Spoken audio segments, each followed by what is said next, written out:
সব সময় অবসরে বসে আছেন, বাস স্টেশনে বসে আছেন, সিএনজিতে চড়ে এক জায়গা থেকে আরেক জায়গায় যাচ্ছেন, বিছানায় শুয়ে আছেন, পড়বেন আস্তাগফিরুল্লাহ।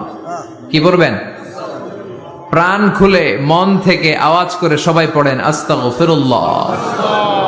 আবারও পড়েন আস্তাগফিরুল্লাহ। চিল্লায় পড়েন আস্তাগফিরুল্লাহ। বিশ্বনবী ইস্তিগফারের অনেকগুলো আলফাজ শিখিয়েছেন। সবচেয়ে সহজ যেটা শিখিয়েছেন সেটার নাম হলো আস্তাগফিরুল্লাহ। বিশ্বনবী জামাতে সালাত শেষে সালাম ফিরিয়ে আওয়াজ করে পড়তেন আল্লাহু আকবার, তারপরে 3 বার পড়তেন আস্তাগফিরুল্লাহ আস্তাগফিরুল্লাহ আস্তাগফিরুল্লাহ। পড়ার দরকার আছে না নাই? পড়তে রাজি আছেন তো? সালাম ফেরানোর পরে কি করবেন? নাকি দোয়া করার জন্য পাগল হয়ে যাবেন? আল্লাহুম্মা আমিন ইয়া আরহামার রাহিমিন আছে না নাই? পাগল হয়ে যায় দোয়া করার জন্য, কিন্তু তাসবিহগুলো পড়তে চায় না। বিশ্বনবী লম্বা তাসবিহ পড়তেন, সালাম ফেরানোর পরেই আস্তাগফিরুল্লাহ। পড়তে রাজি আছেন?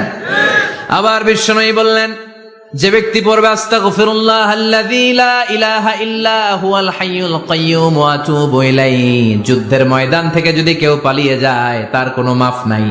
এটা অনেক বড় কবিরা গুনাহ। তাওয়াল্লি মিন ইয়াউমিজ যাহফ, যুদ্ধের ময়দান থেকে পালালে ওর কোনো মাফ নাই।